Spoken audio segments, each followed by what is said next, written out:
So I'm involved with World Rugby, believe it or not. I'm content creative director. And one of the conversations that we're having... Sorry, you what? I know, content and creative director. I put the director bit on there just because it sounds so much cooler. So what does that mean then? That means that my ambitions are turning into reality. So I'm really keen to grow the game of rugby. Right. So for the younger generation, I'm all for the Netflix doc. Yep.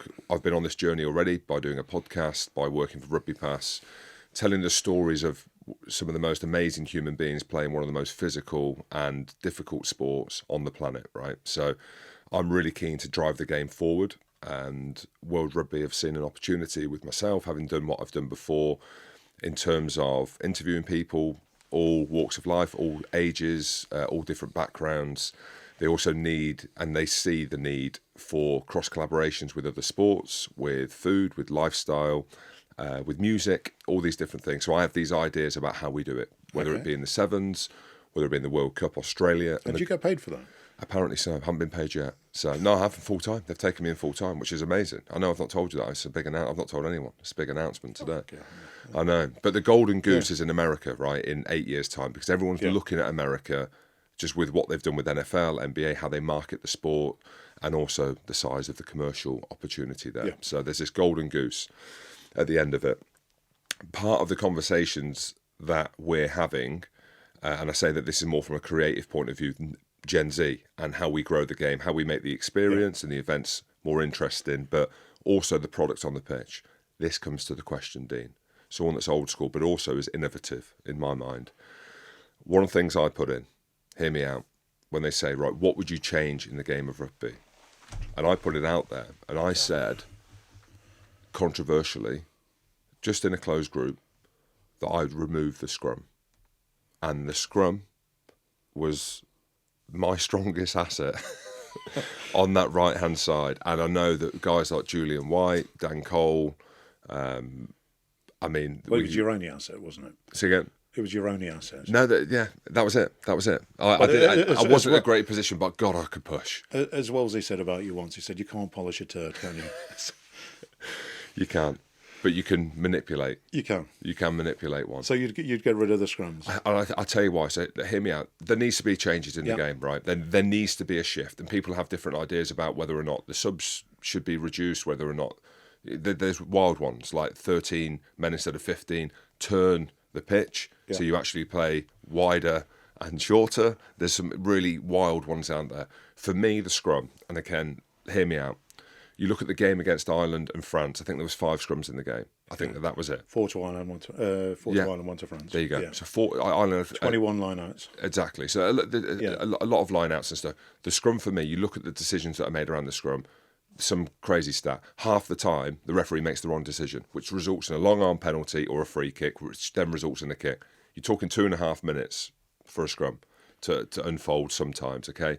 It's also a part of the game that Gen Z, if we're using that analogy, but also a lot of other people have got no idea about. They're boring unless you are a rugby purist. So if you're there as a casual fan, if you're watching it on TV, with the way that the mind works with the younger generation, you just switch off now.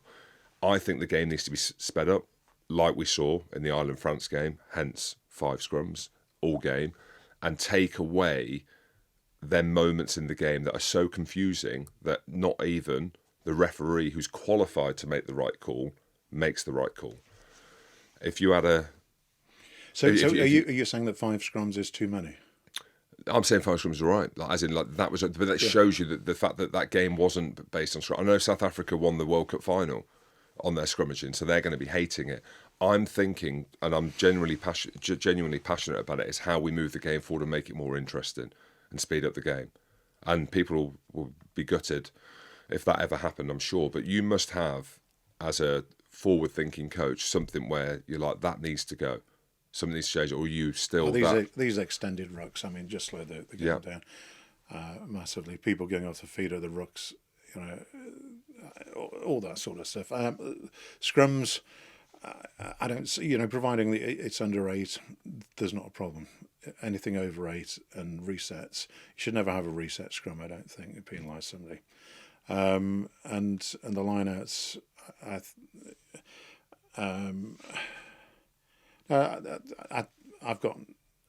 I've got nothing against the scrums at all. I think they add to the game, and I think the reason you have a scrum and the way it helps is you're going to have two props. And as you saw against the French, their inability to move about created that first try. So it gives you people to target as well. So it's just different sizes, different shapes, and different athleticisms. Do you know what? I'd just leave the game as it is for the next 10 years. And just, instead of changing it, swapping and changing it, just leave it as it is and just referee what you've got in the way that you've got, and let people adapt and improve. But at the moment, things change, and then you get so many people who change their beliefs and their ideas based around what's happening, and then it changes again, and you change your belief and your attacking structure and your defensive structure, instead of actually understanding that actually for the next 10 years, we've got the ability to attack here, here, and here. And defences will work it out, but then you've got, based on that structure, then still the ability to change again, but then you don't, because everything changes. You're a purist, though. That's why. Yeah, and which is great. 25 years ago, there are a lot more people going to games than there are today, to club games, I think. And you look at the Super 10 over in the Super Rugby.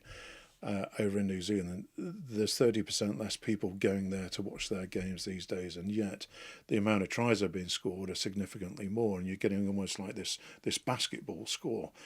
And yet I've never seen people go to a game whereby it's been 15-14 results with only 29 points on the board, come away disappointed unless it was a really shit game and the skill level was dreadful. But that's up to us to make sure that the skill level's right up there. And if there's one thing I would work on, is making sure that everybody's skill level is far greater than it is at the moment. You look at, I think, Ireland and France, their skill levels are far greater than any other teams, other than probably Scotland, who are really working hard on it. Yeah, they are. One of the things, talking to Scotland, Gregor Townsend mentioned about getting rid of the jackal, which again was headline news after he said that. And this is another one of my frustrations around the game, because it is the grey area, but referees making a decision, and the right decisions generally around the breakdown, they do referee it very well. It's like one hand on the floor for a split second, then it goes on the ball and the referee pings and stops the game. Yeah. There for this kind of minute detail. I think we go two ways. One in which Gregor said you get rid of the jackal and bring back counter-rucking, or it's all-out carnage and chaos at the breakdown and just let it go. Because there's too much stop-start. That's all I'm saying, Dean, in terms of the casual fan. I would go down the Gregor's route, because you've also got the welfare issue, haven't you, with the horrible injuries there. Yeah, and I think a lot of the concussions, not a lot, but some of the concussions will come from that area anyway. And it would just tidy that up, people staying on their feet and just counter-rucking. Well, the worst injuries we've seen, like Jack Willis, 2 knee injuries, Dan Levy retired off the back of it, Jamie Ritchie, ruptured hamstring, Rory Darge, Scotland back row. So he's got a point. So I think Gregor has got a point there, and I'd probably look down that route. Would you swap the pitch round or not? Yeah, I'd probably just play in the 10-metre line up the jumper. Up the jumper, yeah, 15 in a 20-metre channel. Yeah, that'd be unbelievable. That would be. It'd keep the Leicester purists there, wouldn't it? It would, absolutely. I'd bring my boots back out. The old bobble hat brigade. I know. Lastly, Dean, before you go, World Cup, who's winning it? I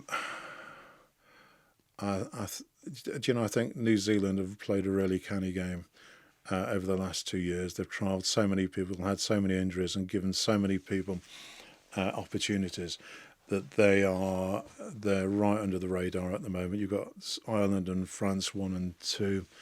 I still think that New Zealand will play a big part in it, and I think it'll be between them and Ireland. Isn't it crazy that the seedings got done over a year ago and the top 5 or the top 10 has changed? Yeah, massively.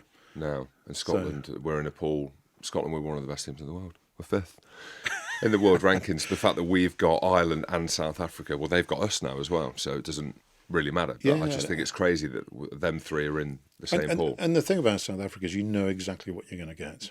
I think they're on the demise. I do. You know exactly what you're going to get from them. So if you can't prepare for a game like South Africa in a World Cup, then you need shooting. It's just whether what you provide on the day will work or not. Get rid of scrums before the World Cup. Well, exactly, that's why you brought it, isn't it? Yeah.